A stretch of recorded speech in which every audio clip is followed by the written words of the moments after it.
This starts as one of the most common police encounters you'll ever see. A man filming in public, doing nothing illegal. And then it spirals fast. We're outside a massive Amazon site, a public-facing location, when an officer steps in with confidence, but not clarity. Watch closely, because what follows is a masterclass in shaky legal claims, blurred authority, and an officer leaning on control instead of statute. No detention is declared. No offense is clearly identified. Yet pressure keeps building. The real twist here isn't raised voices or flashing lights. It's how easily lawful activity gets treated like suspicion. As you watch this unfold, ask yourself one thing. Where does conversation end and unlawful interference begin? The officer claims that notifying someone about body-worn video isn't part of his policy. However, under data protection legislation, officers must inform people that they're being filmed and will do so unless the situation means it is not possible. This dodge feels dismissive, like he's trying to avoid accountability rather than follow proper procedure. This has been proven before that it's part of your policy. Stop. You just stated that you have been allowed. No, I don't have to stop. I'm trying to ascertain what's happening. I don't have to. Listen, bro. I don't want to interrupt you, but to be honest, I don't want to speak to you. Yeah, I'm going about doing my civil right. I'm allowed to go around and film in public areas. Allowed. Who has allowed you?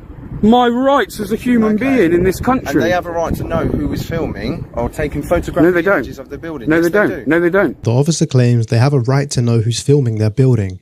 This is misleading and dismissive. In public places, people generally do not have a legal right to demand your identity just because you're filming. The officer here is enforcing a feeling of control rather than citing actual law.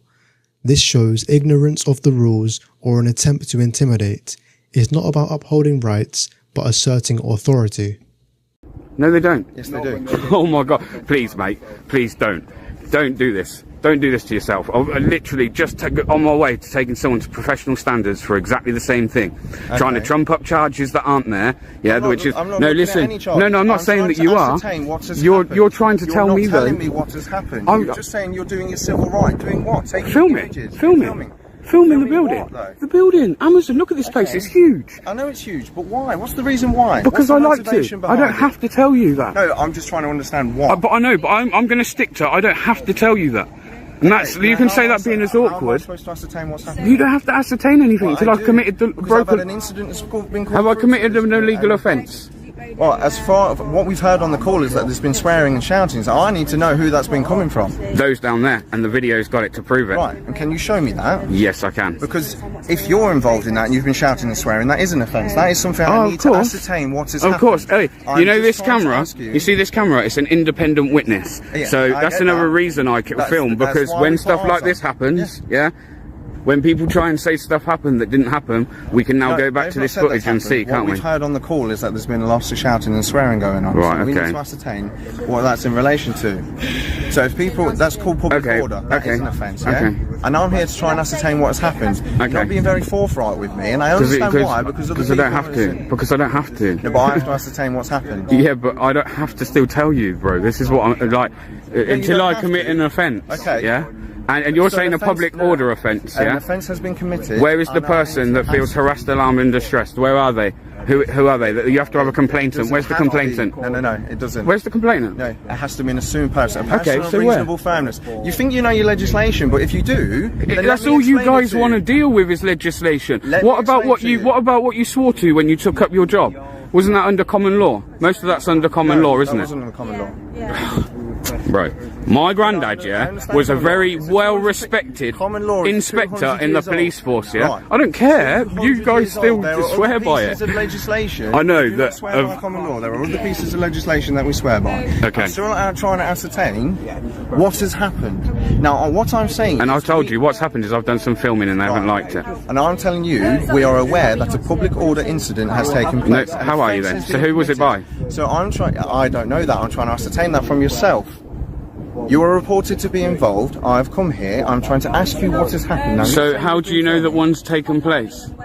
If you don't know who done it... We can hear it on the call. Here, the officer relies on a report of shouting and swearing from a phone call as justification for his presence and investigation. However, hearsay information alone does not constitute reasonable grounds to suspect an offence without corroborating evidence. This is the critical pivot point of the encounter. The officer now anchors his entire justification on a third-party phone call claiming there was shouting and swearing.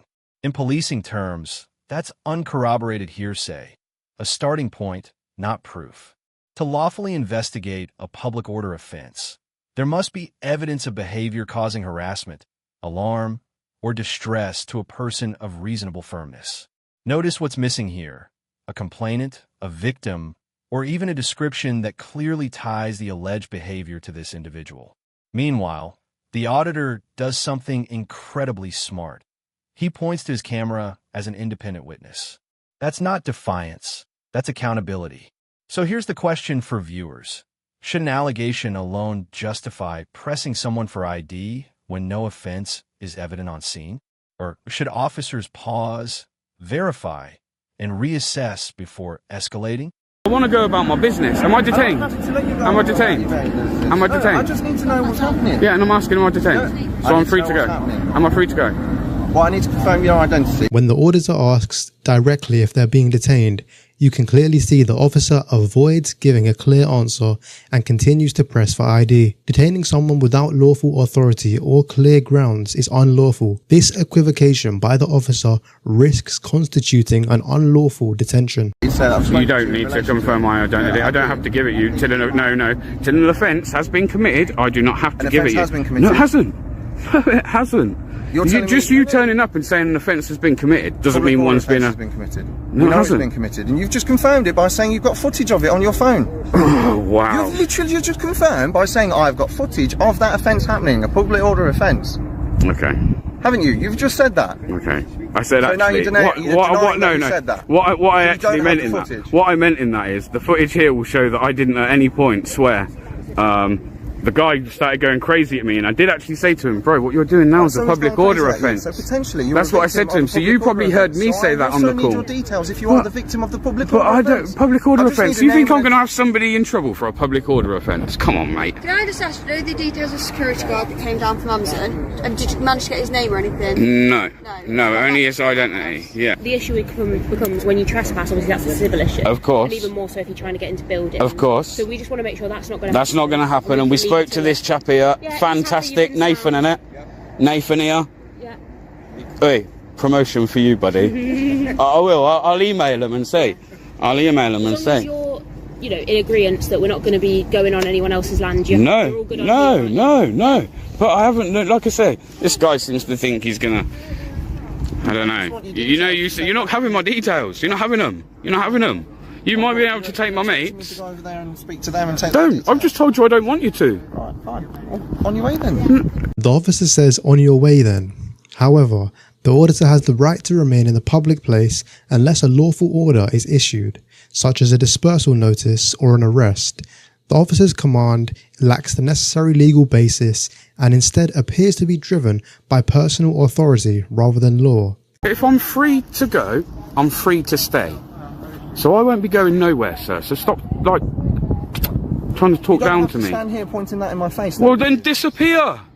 You're the one that's approached me today, not the other way round. I don't have to. I don't have to. It's a public place, and it's up to you to make privacy in a public place. So if you'd like to make privacy, then I suggest you maybe get in your two shiny cars with flashy lights, right, and have a conversation.